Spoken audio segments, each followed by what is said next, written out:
And welcome to Down the Alley. This is PMAC. And Ted T.S. Spirides. We got a big guest coming. I don't know if any of our other Down the Alley regulars are joining. TBD, maybe a couple of late ads. But we're gonna play it out here. Big guest coming here shortly, but I don't know about you. I don't know if you have any rants or topics, but I blogged about this earlier this week. I went to the dentist. Every time I walk into the dentist, and by the time I walk, I just feel like I disappoint my dentist. Yeah. I do go to the dentist. I know some people don't go to the I dentist. do I do go to the dentist. Actually just had a dentist appointment, like I think it was last week. Oh, okay. So we're on the same schedule. In schedule. Uh Okay. Okay. How'd the yours go? it was good. No cavities or no major dental Good. issues.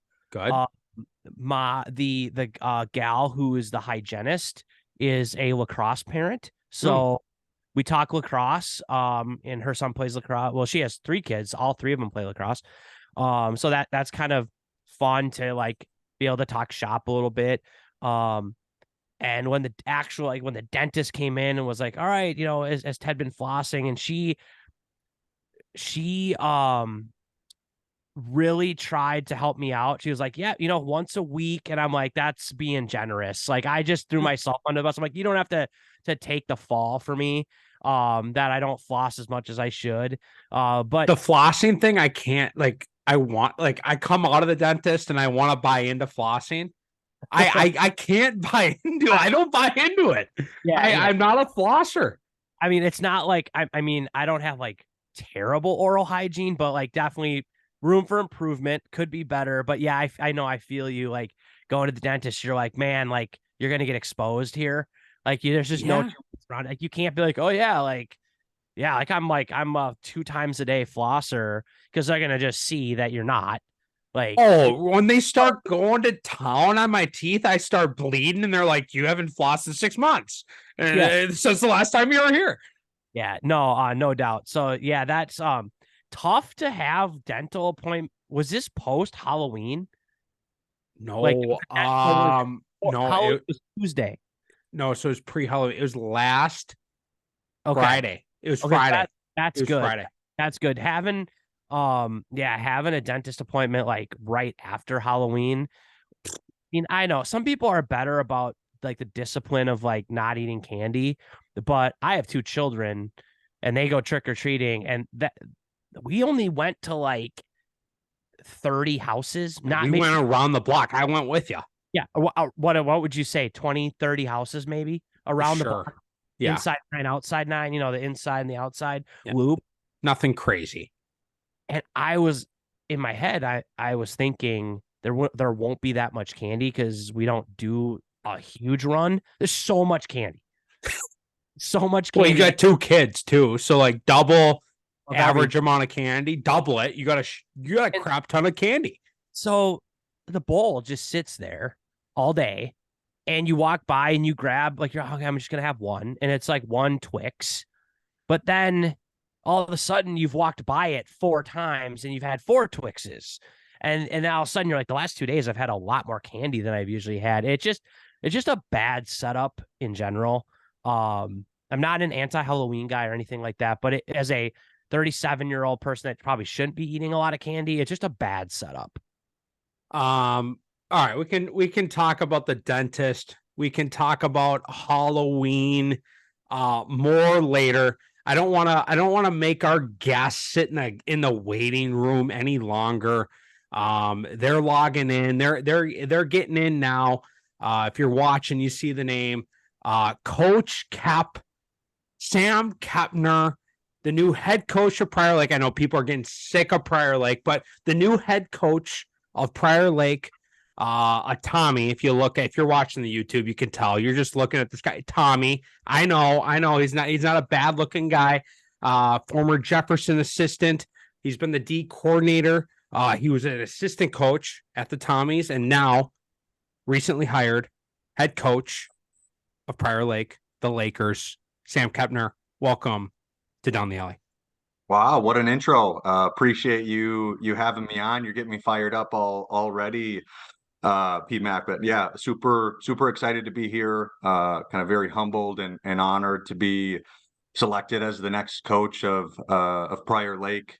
Been a little bit of a whirlwind over the last couple weeks, getting acclimated to kind of a little bit of a different side of the program, but one that's super excited about. But yeah, appreciate you having me on, and also want to make sure I don't forget, but appreciate everything that you guys are doing. Lacrosse wise in the state of Minnesota, just to bring some awareness and visibility, some encouragement, acknowledgement to all the different players, the coaches, the programs, big or small, across the Minnesota landscape. Hey, appreciate the tire pump. Not everyone feels the same way. Um, I had something for you. Oh, is this your first podcast, or are you a podcaster? First podcast guest wise, longtime listener, first time caller. Podcast not new to me. I'm a big podcast guy, especially in the car on the way to work. I'd rather sort of listen to something interesting that's not riddled with commercials, or potentially learn something. Podcast can be a great resource for that. So definitely in the podcast game, but have not been a guest on any to date. So lucky for you guys, I guess. No, fired up to be a part of your first, being a guest on a podcast. You're not jamming out to Taylor Swift on the way into Optum every morning or anything like I that. You mean, little KDWB. I am pro T Swift. I'm on the T Swift bandwagon for sure. Hopefully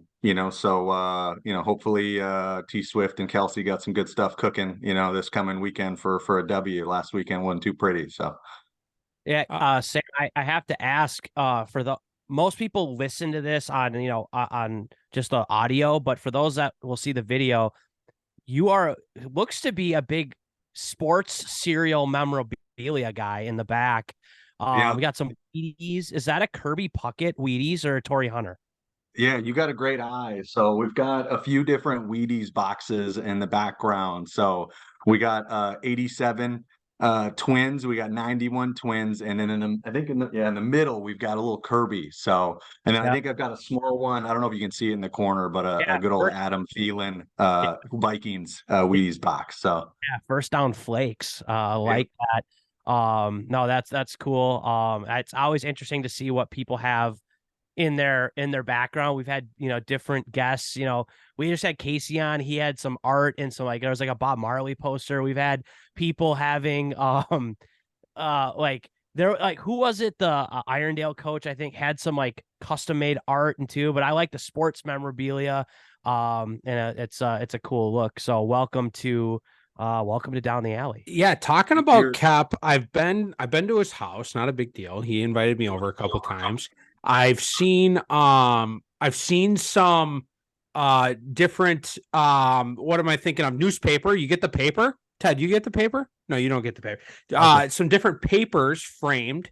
Maybe talk about that. But I'm surprised. What I'm most surprised about is no shoes. Because I know you're a big shoe guy. Maybe arguably this should have been in the intro. I'm sorry. Arguably the best shoe game as far as coaches, at least in the state of Minnesota. Yeah, well, to your first question, a little bit of newspaper, kind of sticking with the baseball theme, with the Twins. I've got one thing kind of down here in the basement, just back to their, them winning the World Series. I think this one was back in, 87. Yeah, looking at it, 87. I've got another one with the Minneapolis Miracle, kind of on one wall, a game that I was at with my extended family. So total, I've been lucky to get to some pretty good sporting events, I would say, in my life so far, even though unfortunately none of them are sort of a championship, just yet. Between the Vikes or the Twins, the Wild, right, etc. But yeah, we're definitely a pro sports family. Especially big homers here in the Twin Cities, with a lot of your major sports. So yeah, you're not gonna see a ton of, I would say, art on the wall unless it's coming from the kids, drawing on something, sometimes in places they shouldn't be. But yeah, lot of sports stuff in general. Into your kind of your last question, yeah, shoes. I don't have any shoes on the wall. I'm not that guy, I would say, yet. They're usually, they're all in the closet, right? In the upper shelf, out of reach, from everybody. And then, sometimes the kids run in there and they'll, gawk at all the boxes up there and, ask what's in that one or what's in another one. So, yeah, the shoe game is improving, pales in comparison to some guys I know. My brother-in-law, especially, big sneakerhead.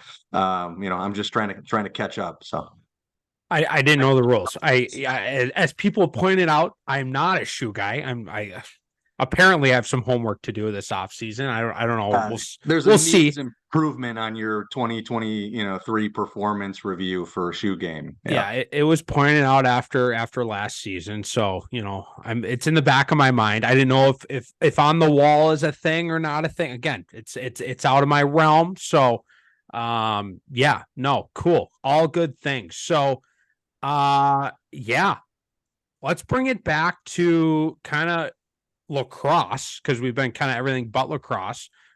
We are a lacrosse podcast. Are you're in about Ted's era, I would say, give or take.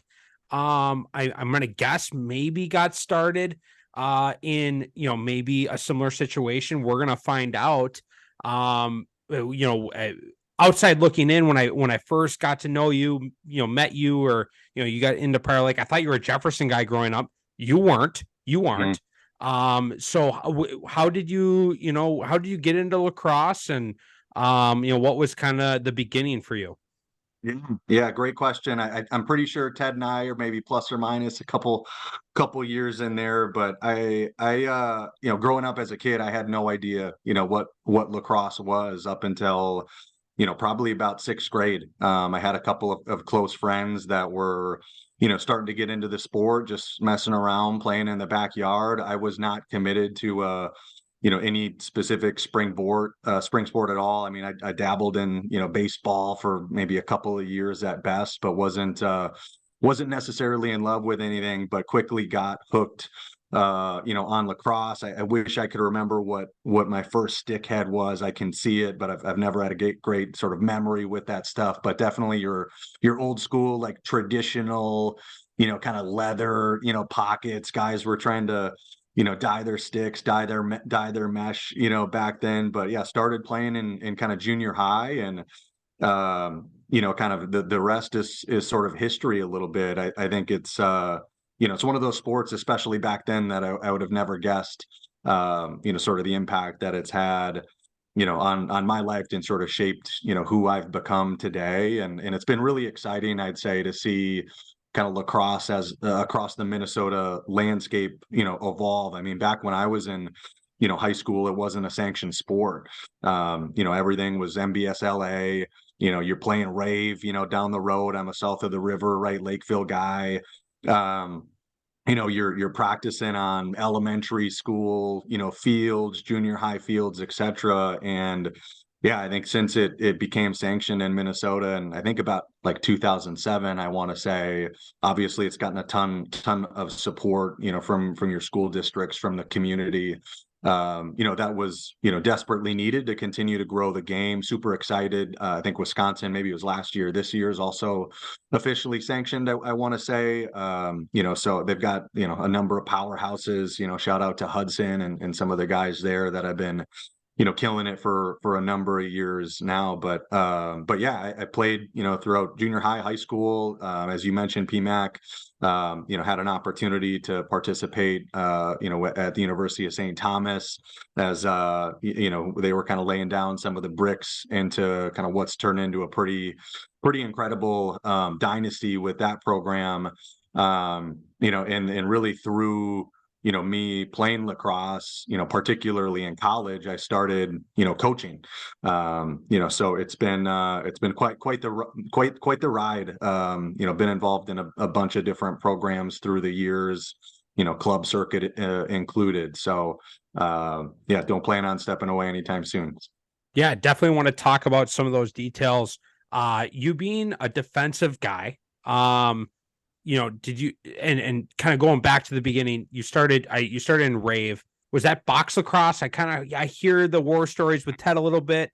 Did you start in box? When did you end up with the D pole being a D guy?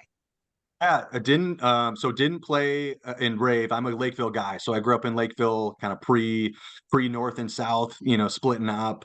But Rave is, they were the elite program right back in the day. They get that way when you can smush together a bunch of, big suburbs. But I get it. But I didn't play box. I didn't officially start actually transitioning to more of the defensive side of the ball until I got to St. Thomas in college. So it was one of those, hey, you're probably going to be able to, help out a little bit more on the defensive side, right? Here's Yeah, I've a seen you 6 foot long shoot. pole. I've So seen you shoot. You lasted way longer with the shorty than me though. yeah, That's I'm gonna go with that's surprising because I lasted about not even a full season. Not even a I full mean, season. the reality is probably should have, made the transition before then. Again, I've got, phenomenal, 62 mile an hour, sidearm shot that sometimes, luckily hits the net. So, it was overdue. So again, going back, did you and Ted play against each other at all? Were you guys I in the was same era? Yeah, I think Sam, I think you're 2 years younger than me. So I Yeah. was '04 Jefferson. So you're '06 Lakeville, right? Mhm. Yep. Yeah. I know we played Lakeville one year. I don't remember what year it was. I think you probably played John on Hoko. He was kind of the guy in Lakeville back then. That everybody, he must have started lacrosse in Lakeville, I feel like. I don't even know. Yeah. I don't know what he's doing now. I don't really know him personally, to be honest, but he was kind of, I know Lakeville had a team at one point. We went down and played Lakeville. Like you said, it was probably at Eastview Elementary or something like that. Mm. We didn't get to play at the turf. There wasn't turf, but at the stadium or anything. So we probably crossed paths at one point, but, I am 2 years older, so I don't know if we necessarily played on the field together at any point, but pretty close. Yeah. Yeah, definitely, ships passing in the night, maybe almost. Yeah. Yeah, Johnny O was a stud, at that time, probably the best lacrosse player outside of the, Andy Kirchner, to get out of Lakeville. So, obviously they've had some talented athletes since then, but yeah, a little bit different kind of way back in the day. Yeah. And then you went on to play at St. Thomas, and you mentioned this. This was the beginning of their heyday, I believe. Was your kind of group the beginning of it? Because by the time I was in high school, it was like, yeah, they're the squad around Minnesota. They're winning championships. We had Prior Lake guys go there and go on and have great careers as well. Was your group kind of like the first? Was it already kind of starting? What was your time at St. Thomas like?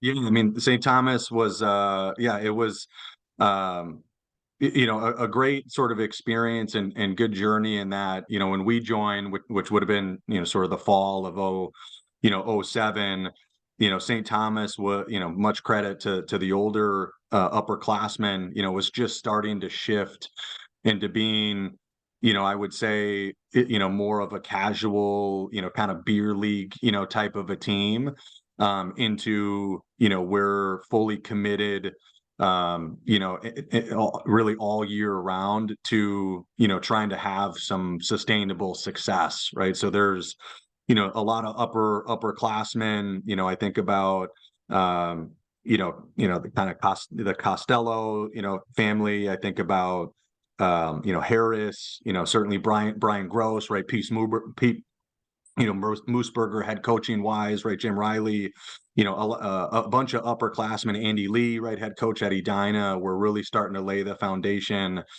for what that program should really be. My first, kind of freshman, sophomore year, we, certainly had some successes, but we didn't quite get over the hump, particularly, at nationals until I think it was 2009 was the kind of St. Thomas's first MCLA national championship. And then kind of went back to back and kind of an undefeated year in 2010. So, while you could say, sort of the class that I was in, which is more to my teammates' credit than it is mine, was a big part of turning it around. It was largely led by a lot of the upperclassmen at the time. We were just the ones that benefited from it the most. And then we talked about this probably a week or two ago when we were together last. What was that trend? I know this was the similar time, into coaching. What was your start into coaching and making that transition from, player to coach? Yeah, I started coaching, I think it was around, my junior year of college, I want to say. I started coaching at St. Thomas Academy. Joey Costello might be a familiar name to, some of the, sort of more tenured guys in the lacrosse community. I think eventually like John Hasbarga and Jesse Amar, a few folks when, Scott Tapiow kind of way back was the head coach of St. Thomas Academy. But I think after maybe it might have been the first year or second year, Scott resigned, and then John Barnes kind of stepped in to be the head coach at St. Thomas Academy at the time, was pulled up to the varsity level to really help kind of lead the defense, lead transition, et cetera. I think Barnes would admittedly say it more so way back then. He wasn't an expert, right, in lacrosse. So we largely led a lot of the X's and O's and strategy, in sort of the day-to-day, practices. And, he was the glue that kind of held much of it together. But, they had a squad, back then, Sean Hickey, was there. You had, Cutter Kelly, you had Dylan Potasic, a couple of other guys, Luke Marks was the head coach for a little while that was playing during that time. James Riley, like there were a number of guys that were really, really good players that we had an opportunity to coach while they were at STA, which was great. Down the road, at that point in time, you're probably coaching for a little bit of different reasons, right? You're a college kid, you need a couple bucks, right, or two, and then it just happens to be great that you're also, coaching, not too far from kind of the University of St. Thomas's campus, but eventually got pulled over, through my best friend to this day, by Andrew Larson, kind of the Jefferson alum. That was the connection that kind of brought me over, between him and Hall of Fame head coach, Scott Cater. So, I think I probably jumped, over to their ship. Might have been back in 2013-ish, somewhere around then. And we had a great experience there, especially in 2015, 2016, incredibly competitive, squads, that actually were duking it out with Prior Lake. I remember the one year I think it was 15. They were an undefeated 1 seed. We were an undefeated 2 seed in the state section, or in the section final, right? It was one of the most intense section final games I think I've ever been to. The stands were packed. It was a unbelievable, environment, but ended up, kind of transitioning away from Jefferson, especially as I got more involved coaching at the University of St. Thomas. It's so hard to do, college, high school, club, and try and like have a family, and work, right, to pay your bills. So ended up stepping away from Jefferson, but Fleck ended up kind of pulling me right into Prior Lake, to help out back in, I think it was back in 2018 then. So, and the rest is sort of history. I'm loving the name drops on this episode of just some like vintage lacrosse people that I forgot about, like a Joey Costello name drop. Unbelievable. But you jumped over to like into kind of the overview, which we appreciate, and like the Jefferson thing. But I do want to bring up probably your greatest season, the 2012-14 U14 B Bloomington Bears season with yours truly. And I don't know if you remember, I still think about this, the district playoffs where the top 3 teams got to go to state. Yep. And so we lose in the semis to Edina. So it's Edina versus Edina for the championship of the district. They both get to go to state. So it's just like kind of a bragging rights game. So then it's Bloomington Bears 14B versus Chaska Chan 14B at Chan. So they get a home game. Like districts just happen to be just like state tournament for all those years. They just like put it in their own backyard. And we won 3-2 in overtime Never been so excited in my life. This the most unsung hero. A kid who had what, like one goal the entire year, gets jammed a force feed on the crease. He catches it unbelievably, just turns around, rips it, goal. I didn't even. I was just like, oh my god. I don't know if you remember that, but it was just an unbelievable season with those kids. Oh gosh, yeah, that was a ton of fun. Yeah, coaching the good old Bears. I probably still have some swag, hanging around somewhere. But yeah, that was total blast of a summer. You and I'm trying to remember Was who are. Cody Hendricks with us that year? Yeah, Cody Hendricks was there. Yeah.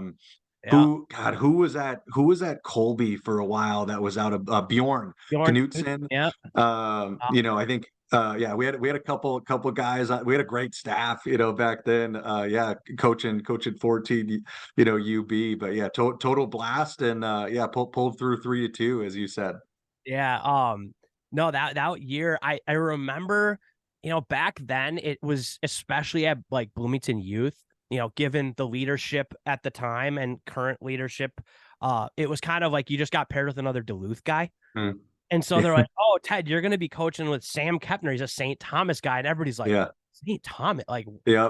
oh my God, like, can we believe it? Like a St. Thomas guy is going to be coaching at Bloomington." And it was awesome coaching with you. And that was such a fun year of, like you'd think like, oh, it's B lacrosse. It's a lot, it's headaches, but it really wasn't. It was super fun. And Yeah, we had I a think, blast. yeah, Yeah, you're right. Like it, well, even when I joined, Prior Lake, with Flack, like they were all Duluth guys, right? I'm the only Tommy kind of coming in, so it's always fun, between, especially for me, right? Like back then, we never played Duluth, right? They were in a little bit, they were in MCLA D1, right? And had some unbelievable squads. So there was always the battle of, well, who would beat who, from way back in the day. I think we scrimmaged a few times, but yeah, you gotta get through the Duluth barrier that sometimes exists in Bloomington, a few other associations, because those guys stick together for sure. Moving on from Bloomington to Prior Lake, you started to kind of kick it off, joining the staff in 2018. My brother was on the team, so you kind of joined in right when all my attention was on the squad. Not only just because I was an alum, but because my brother was still playing. I'm gonna say quietly. I feel like you've quietly been on the staff for 5 years. I feel like Prior Lake, all eyes are on Prior Lake all the time. But quietly, you've kind of, I feel like, and you may have a different opinion. I feel like you've been on the staff quietly for 5 years. What's your time been like? Do you feel like it's been quick? I feel like it was yesterday you joined. What's your time been like in the community? Now you live in Prior Lake. You're involved in the youth, and now you're taking it over, obviously, 5 years later. I mean, I'm quietly been on the staff, is something that is sort of music to my ears. I mean, the reality is it's not about me, right? It's about the kids, and kind of the culture and the success that they've had. I'm just a small puzzle piece, right, in that picture. So, they deserve all the attention, deservedly so. But it's been a wild ride. I'm joining back in 2018, with a heck of a staff between, Flack and Casey, Offerman, Kloss, right, et cetera. We just had a ton of fun, and I think had kids that just were incredibly, committed, and have been sort of a consistent part of the community, especially friendship and relationship wise, like since they were kids, right? So it was a ton of fun to be able to, kind of hop on the Prior Lake bandwagon at that point in time, and, start to learn, just how other successful programs, kind of run their shop. Prior Lake is pretty, kind of laid back, I would say, pretty relaxed, pretty chill, especially, practice wise. Not that things don't get competitive and aggressive, and you grind, but there's there's maybe just a little bit of a different mentality and approach behind, certain things that for the Lakers has worked, I think incredibly well. 18 was a crazy year that was, I think, riddled with a lot of injuries. And it ended up working out really well because you had a lot of, maybe what would have been second or third line guys, you know, have to be first line, right? Or second line guys and get a ton of reps to a point where, when everybody was back healthy, right, at the end of the year, like that engine was humming right along, on really all sides of the ball at that particular time. So yeah, 18 was a blast. I think, kind of, was it 19, proved to be, I feel like, what we all know now, Prior Lake wise, as like your typical season where you start slow, everybody forgets about you a little bit, you figure it out, and then, again, you've got some stuff that puts you in a position to compete, as you get closer to June. I think we were 1 and maybe 3 to start that season too. So, first 2 years to go back to back, state champs was pretty ridiculous, obviously. Tough to beat. I think 5 years seems, it seems, maybe not long enough, in that like COVID sort of threw a wrench, right, and everything for, kind of a couple of years there. But yeah, it's, every year we've been in the state championship, right, since I've been around. So, luckily have won a few. Unfortunately, have lost a couple, particularly last minute. But even to be there is an incredibly rewarding experience, and one that we're definitely lucky to have. One question that kind of popped to my head as you were speaking, you've coached with and on 3 different programs between St. Thomas, I guess, you could say St. Thomas College and high school, and then between the Prior Lake Lakers and Jefferson. What are some differences, on different staffs, that you've been a part of? Not saying one's good or bad, but what are some differences that you've seen and experienced and taken away from the different programs that you've been a part of? I'll maybe pick on a couple of different programs. Maybe starting with sort of some of my more recent experience at Bloomington Jefferson. I mean, Scott Cater, right? Cates, sort of the silver fox, as I'll joke. I'm sure he'll love that. He's a Hall of Fame coach, for a reason. He's at, I think, over 200 wins, at the high school level, unmatched by, anybody else. And, he is a planner. He wants to ensure, headed into the season, your entire staff, top to bottom, and I would extend that into your off-season coaches, as well as some of your senior leadership, right? Like, you have an idea of what we expect, over the course of the year. Here's ideally what we're going to implement, right? Here's when we're going to implement it. Scheme wise, what do we want to run, and kind of why?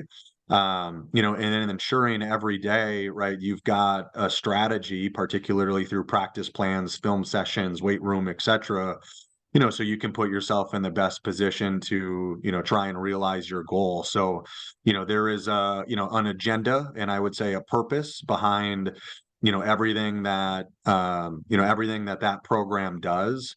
I think one of the things that I've always appreciated about Cater, especially as I was, younger coach at the time, is that he empowers his staff, to come up with ideas, to make recommendations, to run with a game plan. That doesn't mean that he's not going to try and poke holes in it, right? And he's not going to ask some questions and, make sure that, he understands why you're proposing, what you do. But he lets you, to the extent you've earned it, right, run that show on whatever side of the ball, you're responsible for, which is great. And then he can, especially on game day, right, he can be kind of that air traffic controller, right, making sure that, all sides, are doing what they need to, kind of on and off the field. So, I think, just the proactive, kind of planning nature is definitely something that I took from Kate's. And I think about, sort of St. Thomas. I've had two different head coaches there when I was, a defensive coordinator, Brian Gross, who was a coach when I was kind of playing there. So he'd been kind of with the program a long time, and now, Jason King, who's been there for several years, longtime Tommy guy, played with him, one of my best friends, roommates, in college. I think the thing about St. Thomas is, I think a lot of it starts with sort of your team, right, and your family, and the brotherhood.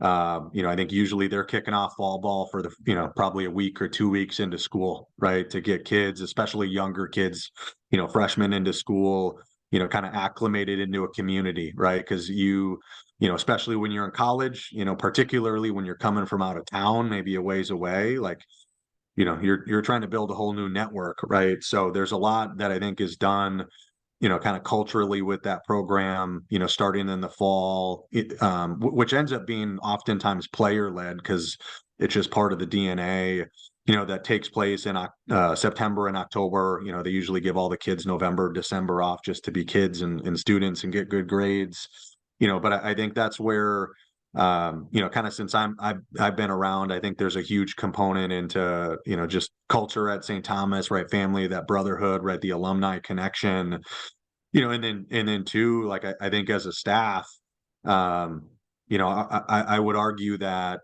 there isn't an MCLA team that's more prepared than St. Thomas on game day. That's why they win, right? They win because of that, and they win because they have great players, right? And they've had great players for a long time and a good culture, but I think they're, between their game plans, their scouting report, sort of the grind of practice, particularly as you get into, your conference tournament, eventually into nationals. I think there's not a ton of things that necessarily surprise them, right? And if they do, you'll see some significant adjustments made at halftime, and they may not seem significant. Just little tweaks sometimes here and there that usually help them, gain some momentum in the second half if they, dug a hole right at times. So, those are some of the things that I think about probably St. Thomas wise. Hopefully that helps. No, that those are great breakdowns. I think the next question, for you is, moving up from an assistant to head coach. Again, not probably, crazy huge tweaks or changes, but what are the Lakers going to look like under you? One word I heard you just say probably 100 times was prepared. Working next to you, I'm not surprised by that word, and that's something that that's a word that describes you well. What does that word mean for you, and how are you going to how are you going to be prepared, and how are you going to make sure the Lakers are prepared, under your tenure? Yeah, I mean, I think maybe before I sort of jump in with that answer, I mean, it's, part of my goal in sort of applying, to be the head coach of Prior Lake, was to try and ensure that, kind of the culture, the tradition, the success of Prior Lake, Laker lacrosse continues, kind of dating back, especially to, everything that Fleck, the boosters, the community, your old, kind of YLM guys, everything that they started, years and years ago. I mean, I've seen how, everything has run, firsthand, for a number of years now, and kind of we've already touched on that. So there's some core elements that, I hope very much look the same Laker wise, year over year. Especially for, guys that have been in it, right? The alumni, the parents that have been close, some of the teams that they're competing against. But to pick on, kind of the term of prepared, I don't know that looks super different, right? I don't plan on making a ton of changes to the way Prior Lake, has done things. That said, there are going to be some changes. I've been on a round robin tour over the last weeks, specifically, meeting with our AD a couple times, meeting with our kind of senior captain leaders, our coaching staff, right? Booster clubs meeting next week. Hoping to connect with, Heather on the girls' side. I've got some time with Laker Performance. So, there are some things that I think more about in the off season that I'd love to find a way to do more, whether that's getting into the weight room as a team, whether that's maybe potentially finding ways to do kind of small-sided box lacrosse, kind of complementary to the field stuff they typically do in Minnetonka. Just ensuring that as a program, maybe we're connecting more consistently throughout the year too. But then I think come in season, I think ideally there's a lot of rinse and repeat, right, into how we practice, why we practice the way we do, how we scout, how we watch film, as a team, how involved we are between 9-10 JV, varsity. There's a lot of things that I think have helped us be prepared, and have sort of help us stay loaded, right, year over year, that I hope continue to pay, dividends for the school. Maybe the one other thing that I'll mention, and sorry for rambling, is that, I think there's an element of being prepared that also starts at the youth level. And Prior Lake, I don't know youth sizes of different communities, but between boys and girls, like you got a youth program, over 300 kids. And thankfully, a lot of our high school coaches are super involved in the youth program. A lot of other parents, other community members as well. And how are there things? What are the things that we can do at that level to make sure that it's fun for kids? Right, you've got good retention, that kids are moving, and that you keep kids coming back, and also you're competitive, right, and you're growing. So I think there are some things, especially with your older upper high school classmen, that I want to start to do, with the youth program, and just promoting a little bit of extra involvement.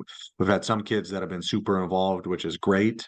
But that stuff, goes a long way. And certainly there's some other sports that, I think have got some good best practices that we can learn from. Before my last two, I'll ask one. Then Ted, if you got anything, you can feel free to jump in here. You talked about the youth program. A lot of people look to PL as the standard, both on the boys and girls side for the youth program. I know you personally, again, working, alongside you've dove into the youth program. For other coaches and board members that are listening to this podcast, who are involved in the youth, who, maybe want to help grow their youth program or make it better. What do you recommend? What can the coaches do, and what can the people in the community do to help support their youth program, and help it be sustainable, and become really a machine, hopefully, where you can plug people in and it goes. Well, I think you sort of answered the question, I feel like, in your question, and that is, for people that want to get involved, whether they have a kid, that's interested in playing, has been playing, or they're just looking to give back. The most important question they can ask is, how can they help? And I can promise you that there isn't a youth program across the state, Prior Lake included, that wouldn't gladly accept more volunteers. Whether you're in Prior Lake's case, looking for help to run kind of one of the biggest Minnesota youth tournaments in the summer, right?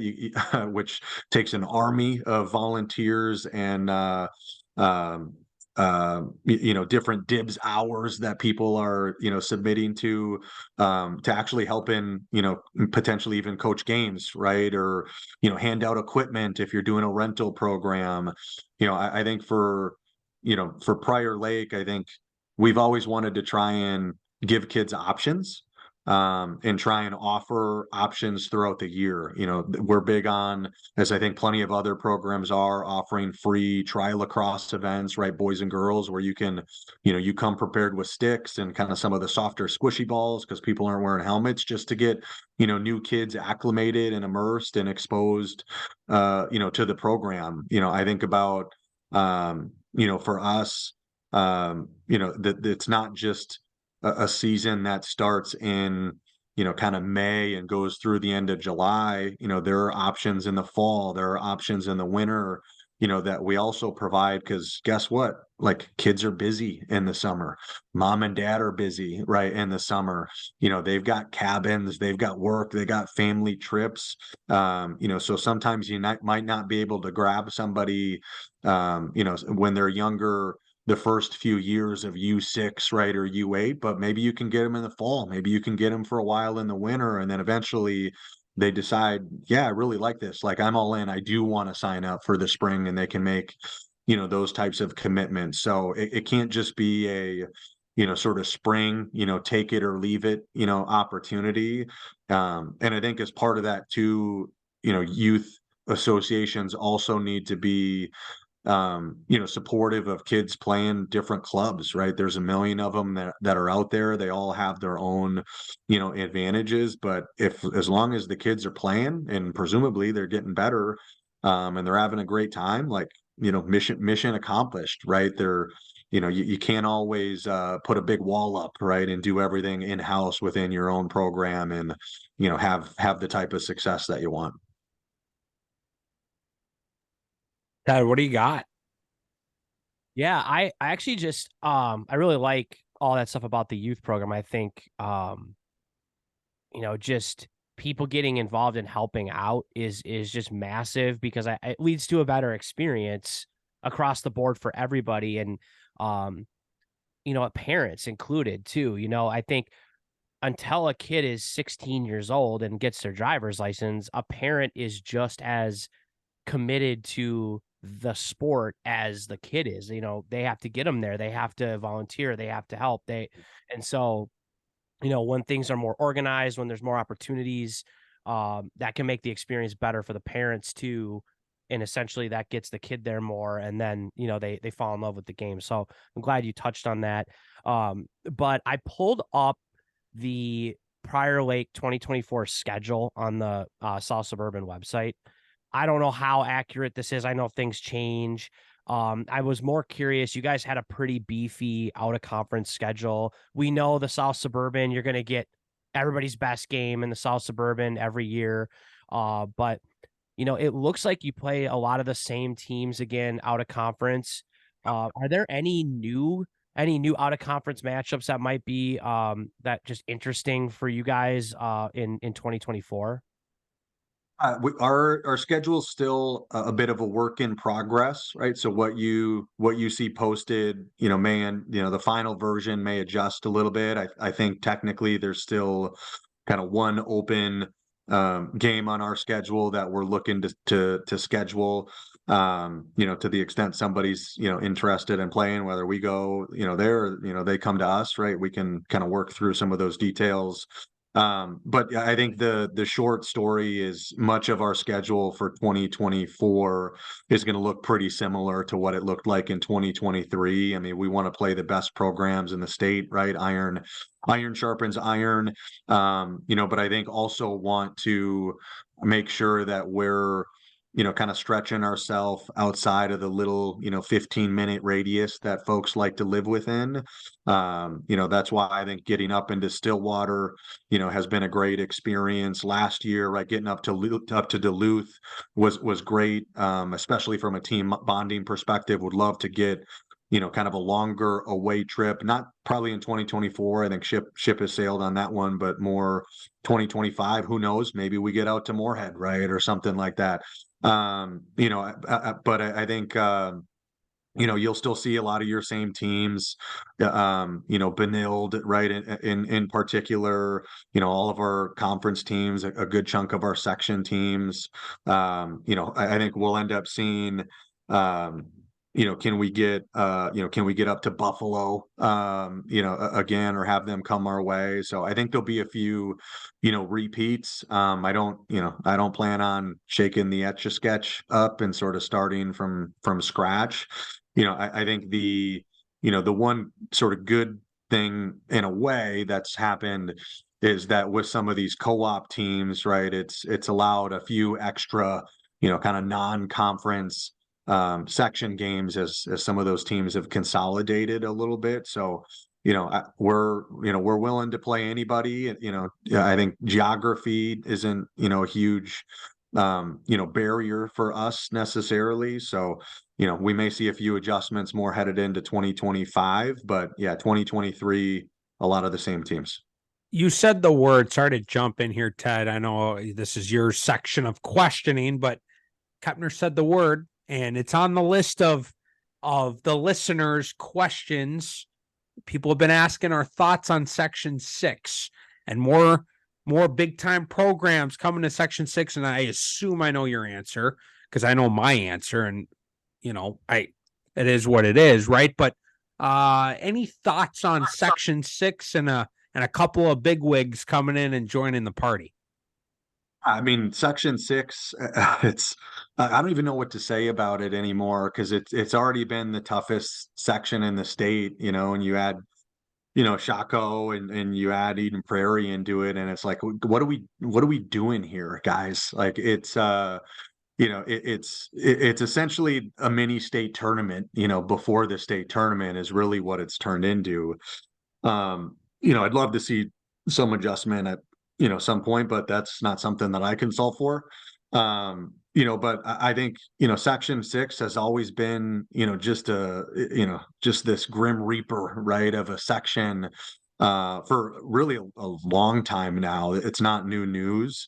But I think you'll see a lot of the same teams, I estimate, looking to, compete at the top. And I think um, you've had, I would say don't sleep on Eden Prairie.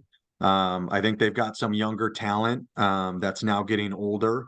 They might not have had the win-loss record that they would have liked over the last year or two, but they've got some studs, that are really high level contributors, that are going to compete. I mean, Shakopee's obviously, been a powerhouse over the last, several years. Sure, do they have some kids that are graduating? Yeah, but who doesn't?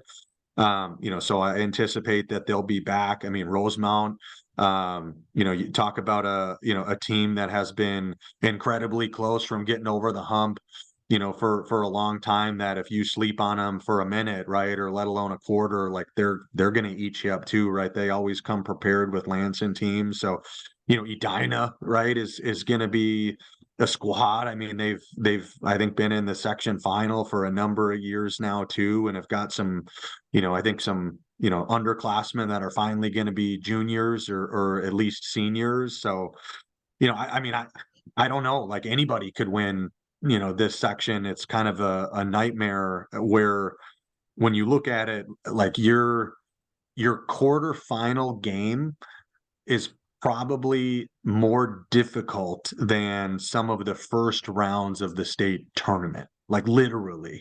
So I'll be curious to see how many, top 10 ranked teams there are in this section kind of throughout the course of the year. But I don't know, man.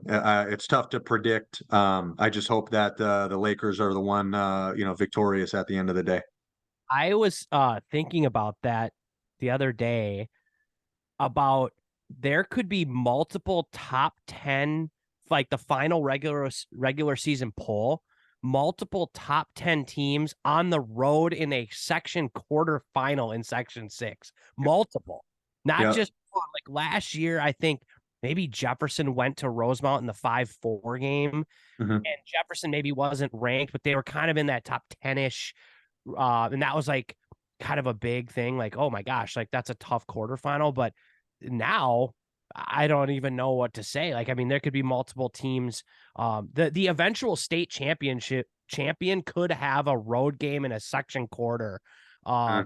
and which could happen any year. But this makes it a Yeah. lot more realistic, and it's probably bringing back memories that 2015 section 3, I believe you guys were in with Rosemount and Prior Lake and No, everything. it was still section 6 back then. And Yep. it was But we had 4 top 10 teams in the state, I think, that year in our section. It was nuts. So maybe Yeah. 5. Like if I think Eastview might have been in. It was, it's crazy. Yeah, and so that will be something interesting. It seems to happen every year that they realign everything, and then it just moves a tough section to another tough section. But yeah, I mean you could literally be playing the top 6 teams in the state in a row on your state final, whether that's Prior Lake or anyone in section 6. Yeah. It's it's been crazy, as long as I've, kind of been around coaching, kind of south of the river, right on that side. So, the craziness continues. I think, misery loves company, right? Like we'll take them all, at some point, bring Benil, bring Chan, bring Stillwater, like just put them all in section 6, we'll see what happens. So. Ted, what else do you got? I think that was my main question, just looking at the schedule. I think I did a write-up on Prior Lake a couple weeks ago, replacing a lot of holes on the defensive side, some, really big contributors that have been around, but you do get a lot of guys back. Maybe less of a transition player-wise this year than this past season or this upcoming season. So, I think, I don't know, personally, I think, the Lakers are in a really good spot, coming off obviously a state runner up, to be in a really good spot, to be really good again. I'm sure you guys will, throw a few games early to make everybody think that you're not good they're done. It's over. And then you turn it on late. But I think it's a squad that has a lot of gamers that, have some big game experience and, do have to replace some people, but get a lot of guys back. Yeah. Yeah. You kind of hit it on the head. I think there's a lot of upperclassmen. I would say almost on every side of the ball that we do, that we are getting back, especially on offense with our attack unit. It's going to be impossible to replace a player like, Ben Mickett. Wish he could go like on a super senior year or something like that. So I think there's some questions and some, I would say, opportunities on the midfield side in particular. Defense, right, included with some long pulls. I think lucky to get some guys like CJ Sheffield and, Tushy, who's been playing since he was a freshman, back as well, including, a couple of other younger classmen that have been playing up or at least bubble kids, right, getting exposure and acclimated. So, yeah, I think we're already looking forward to what the spring has in store. But you got to go earn it, right? So the road to success, it's under construction, and injuries happen. Weird stuff happens. So kind of we'll figure the depth chart out as the season progresses. It'll look totally different at the end of the year, relative to the beginning. And like I said, with sort of this grind of a section, hopefully we're the ones standing at the end. All right, final 2 questions, then we'll get you out of here. I know it's past your bedtime. It's the off season, middle of the off season. What are you into in the off season? What do you like to do? What are you watching? What is it? What's your off season look like? So I'm my off season, I would say, is being a professional chauffeur for kids. I think hockey has ramped up, right? So you got, Beckett and the mite program, you got Declan doing rookie mites. Soccer was overlapping for a while, right? And you just school, there's just a million commitments where you've got an off season, maybe lacrosse wise, but like your kids don't get an off season. Or at least if you're a parent, right, there's never an off season. So I think a lot of making sure that they're there to whatever they need to be, right, any given day. So I think that's probably responsibility number one.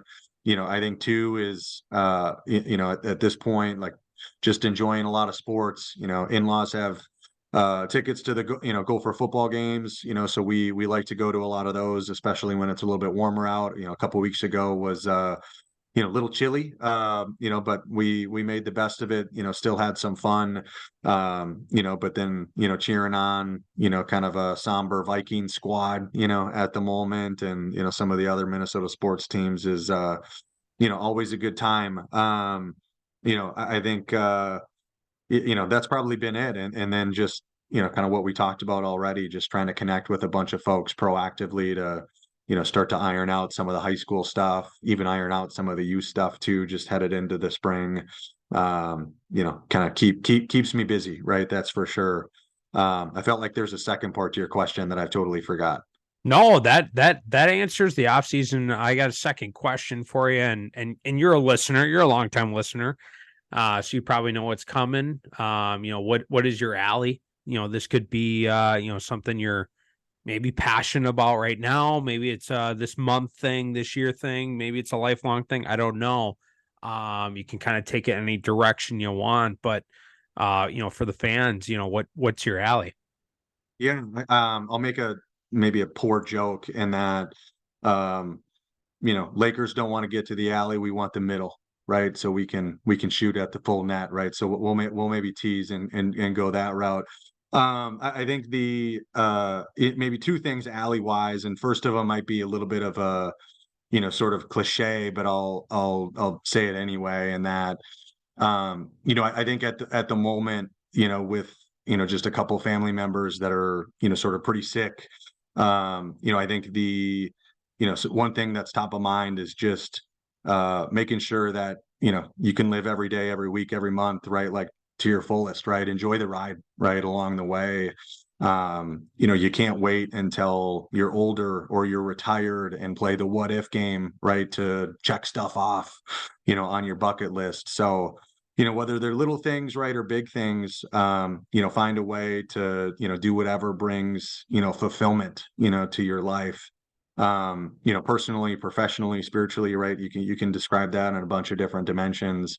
So that's one maybe soppy part of the answer. I think the second part to me it gets a little bit back to, kind of some of what we've hit along the way today, and that is I think I've gotten a ton of fulfillment lately with, sort of two worlds colliding in my life. Lacrosse and my family used to always be separate, right? I had a lacrosse family, whether it's club, whether it's high school, whether it's, college stuff, that, I was, always spending time with, right? Depending on the time of year. And then I had my real family, right? And they didn't, with my wife, right? My kids, and they didn't always overlap, right? Now, don't take that to mean that, my family isn't supportive. They're incredibly supportive. That's part of the reason why I continue to coach, and I'm thankful to, to have that support. But I think it's been super exciting over the last year, in particular, where, I've gotten, my kids, they're involved in lacrosse. And I think having a blast with it. It's been really interesting teaching kids how to cradle and throw, which is a very humbling experience, right? When you're used to coaching some older kids. But it's been super fun. And I think, those kids, and I would also say the parents have developed some really, really good relationships.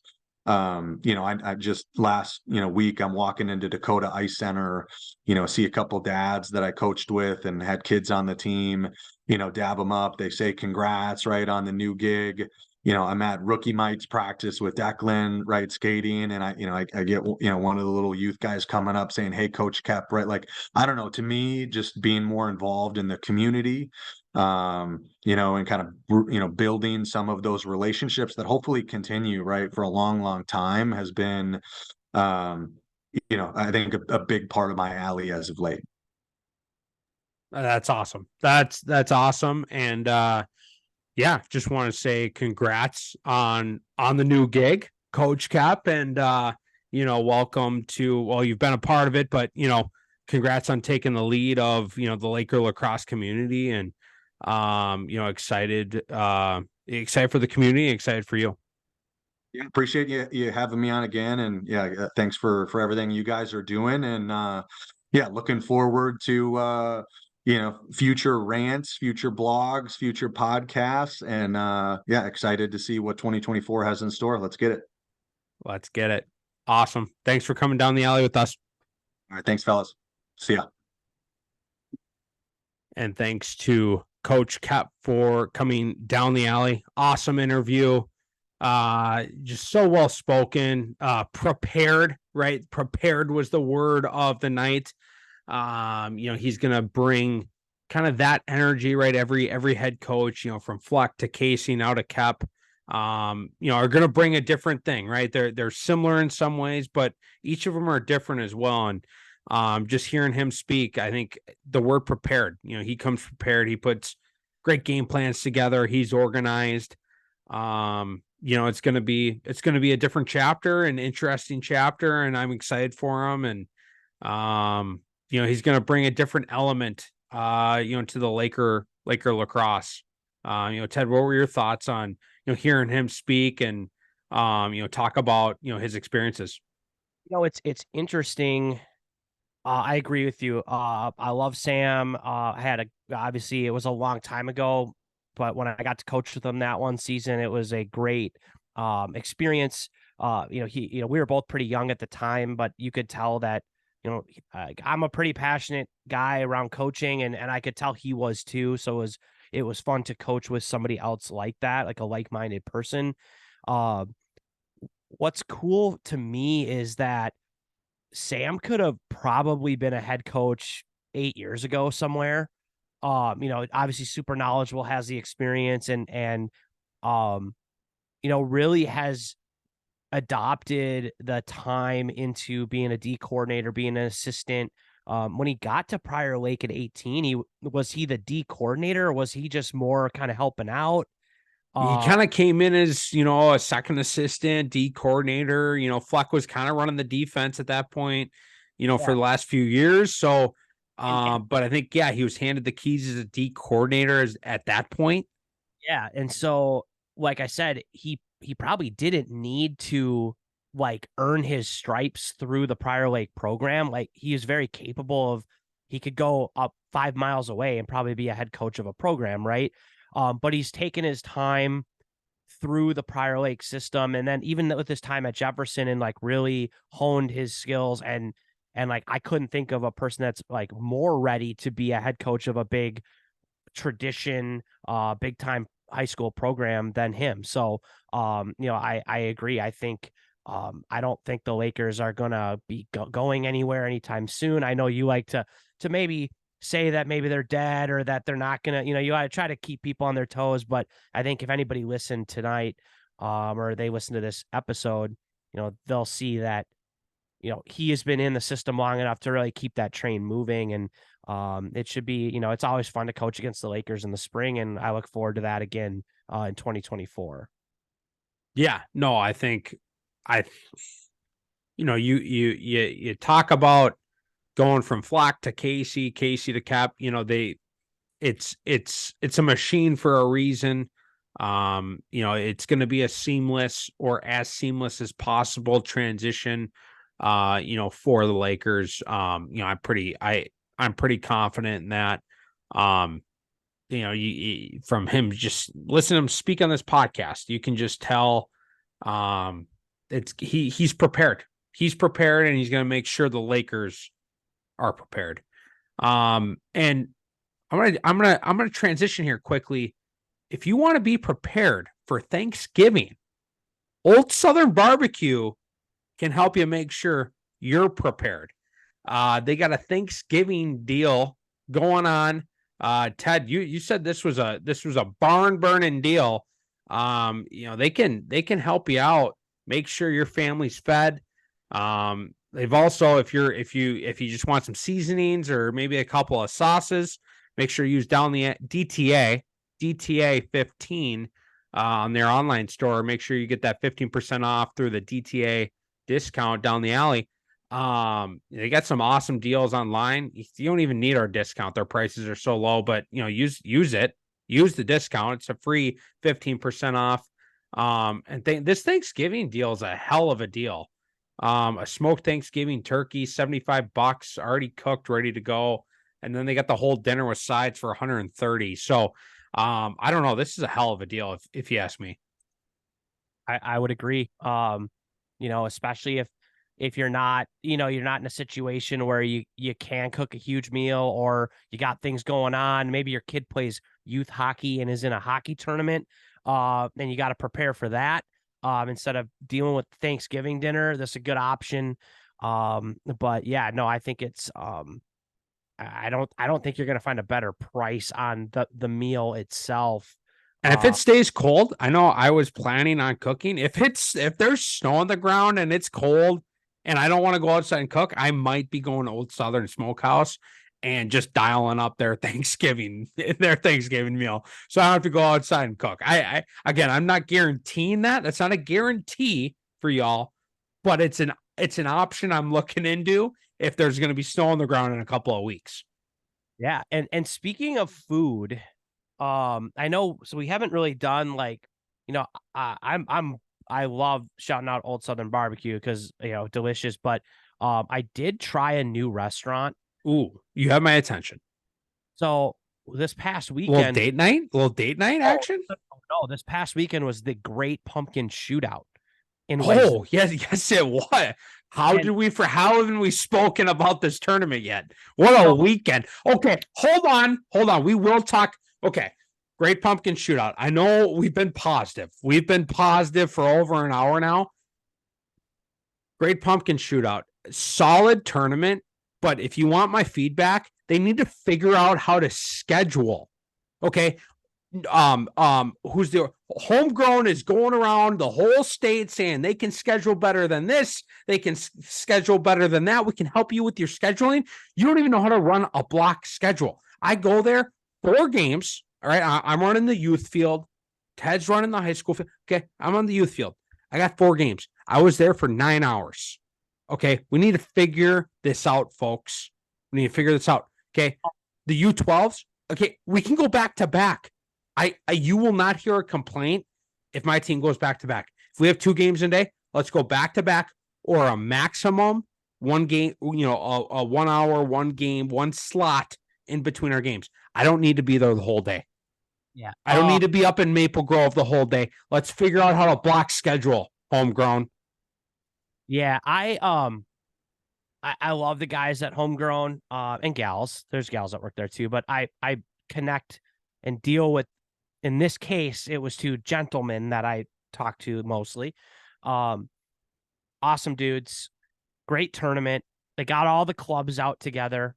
And they also were dealt a really crappy hand of having to move locations for their youth games because they were it rained and the field was all messed up or whatever, the grass, so they had to move half the teams to another place. But I will say I was with the high school guys mostly over the weekend, and it was still, there were some massive huge breaks in between games. We play at 9 a.m. and the next game's at 4. That's a problem. What? I had that same situation. I had a bunch of games from 9 a.m. till I think 2, and then the last game of the day, 1 left, was at 6:10. So I had a 4-hour break. So I went to Lifetime and sat in the sauna for like 45 minutes because it was 20 degrees outside. Jealous. I'm actually really jealous of you right now. That was a situation. And then there, I was like, all right, I need something to eat. Right. So I just put like food by Lifetime, just like where I'm at. And a New York pizza place popped up called Elmer's New York Pizza in Plymouth. You have my attention. Elmer, I'm gonna look this up. Keep talking. I went there. I got a slice. They do buy the slice there. Got a pepperoni. That's Plymouth. I work in Plymouth. I don't go too crazy with pizza. I can just deal with the pepperoni, right? It was good. It was good, not great. Awesome crust, really great. I work very near here. Keep talking. I'm gonna take your review up here. Keep talking. What do we got? The crust, great crisp, really had a nice kind of thin New York slice vibe to it. The flavor didn't blow me away. I maybe was expecting too much. So that was it. Or was it terrible? No. Was it the best pizza I ever had? No. I'd give it a high 6, maybe Okay. maybe All a right. 7. And so I'd say it's worth a try. It Um, looks like a 6-8, just based on their pictures. It looks like a 6-8. so They have bagels though. What are the bagels? yeah, that I did not have a bagel there. So that could maybe that's a secret here. But shouting them out just because I know you like pizza and we haven't done a restaurant shout out in a while.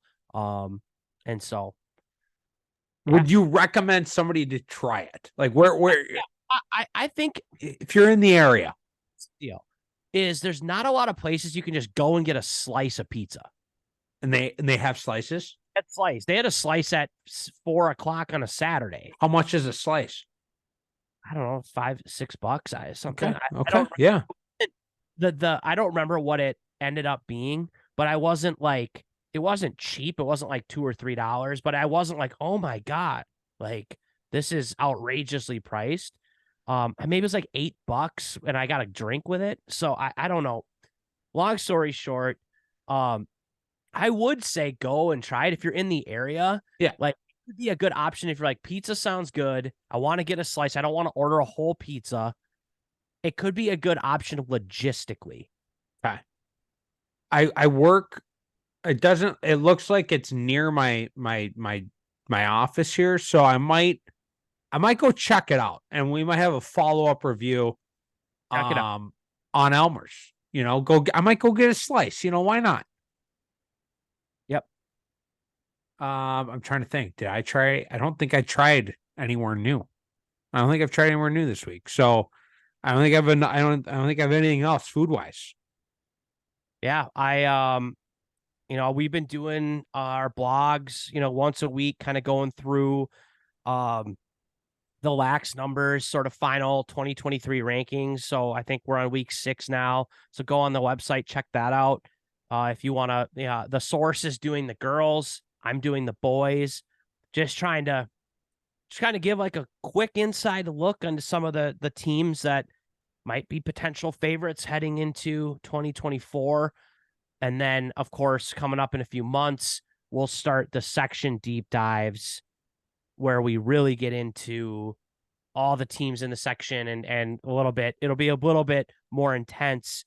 This is just a quick overview, maybe just some quick thoughts on teams as we head into the winter here. I forgot to ask Cap. I am, and he better be running in a 5K tomorrow as of the drop of this episode, Saturday. So 2 days from now, running a little 5K, big fundraiser for a teacher, one of the golf coaches. He has a health situation. So I'm going to be running in a 5K. I'm going to be pushing the players, boys and girls lacrosse players specifically. If they lose to me tomorrow, they're going to hear about it. They're going to hear, because we're going to brunch after. So they're going to be, if I beat some of these players in a 5K, I'm going to let them know at brunch how slow they are. Because I haven't ran a 1 mile, nonetheless 5K. I think that's like 3 miles, right? Yeah. If I beat them in a race, they're going to hear about it. They're going to hear all about it. I don't remember how the last time I ran 3 miles, nonetheless 1. It's been years. Yeah, I don't know. I wouldn't want to be that guy. I would be that guy that would lose to you, but I wouldn't want to be that guy. Yeah, no, it's gonna be tough. So, if you want to support the 5K, Saturday morning, 10 a.m., Prior Lake High School, highly recommend. Great cause. It's for a local teacher coach. Come out and support. I thought I had one more thing. but I don't know if I do. Yeah, I don't either. I know we have a couple interesting guests coming through the pipeline here. I know I've been seeing you.